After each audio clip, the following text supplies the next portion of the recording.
It takes exactly 90 days for a single drop of water to travel from the forests of Minnesota to the Gulf of Mexico. It's a 2,350-mile journey through the heart of a continent.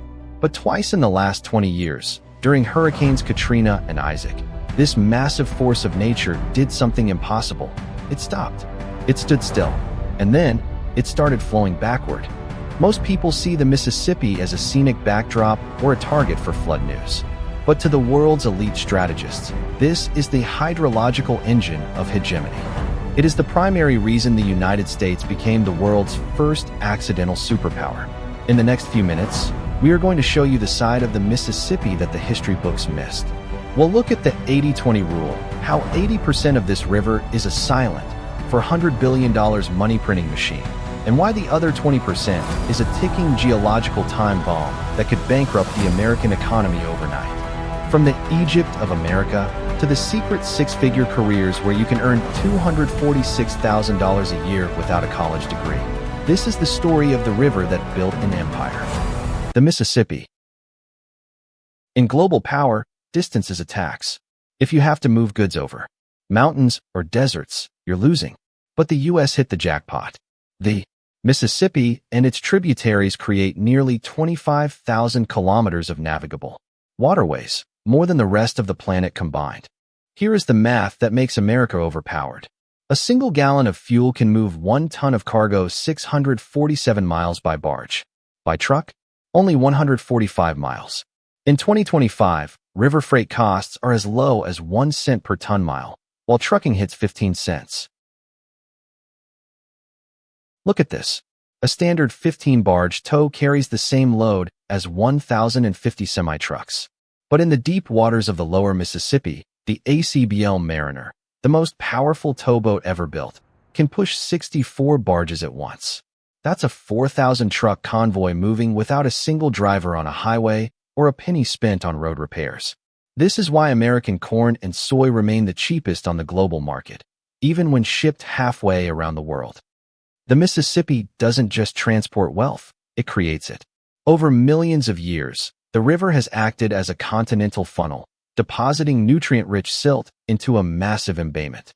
This has created the most intensively farmed region on Earth. The statistics are staggering.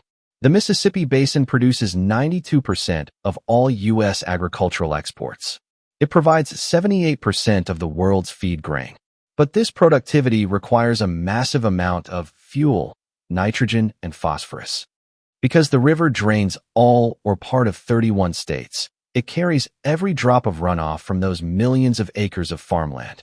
This makes the river a double-edged sword, a provider of life for the crops, but a conveyor belt for the dead zone, a 22,000 square kilometer oxygen-starved region in the Gulf of Mexico, where marine life literally suffocates under massive algal blooms. But the Mississippi has a dark memory. The 20% of the story that keeps engineers awake at night. In 1927, the Great Mississippi Flood drowned 27,000 square miles. It killed hundreds and forced 700,000 people to become refugees, triggering a massive social migration. In response, the U.S. Army Corps of Engineers built a fortress, a stairway of water, with 29 locks and dams on the upper river to maintain a 9-foot depth for commerce. But there is a trap here, the Levee effect. By building walls, we've encouraged people to build in floodplains. We've traded small, frequent nuisance floods for rare, catastrophic ones. When the levees failed in 2005 during Hurricane Katrina, the result was a $$133.8 billion disaster. Today, millions of Americans live in basins that are technically below river level, waiting for a storm that exceeds the engineering's design capacity. Deep in the Louisiana Bayou, there is a place called the Old River Control Structure.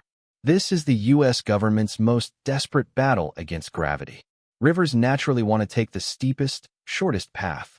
The current route of the Mississippi through New Orleans is over 300 miles long, but the Atchafalaya River is only 140 miles and twice as steep. If the river ever breaks through, a natural process called deltaic switching that is currently overdue, it will move. If that happens, the economic impact would be global. The port of South Louisiana, which handles 60% of U.S. grain exports, would become a stagnant salt marsh. Grain exports would halt, global food prices would spike, and New Orleans would lose its fresh drinking water. This isn't just a Louisiana problem. It's a global food security threat.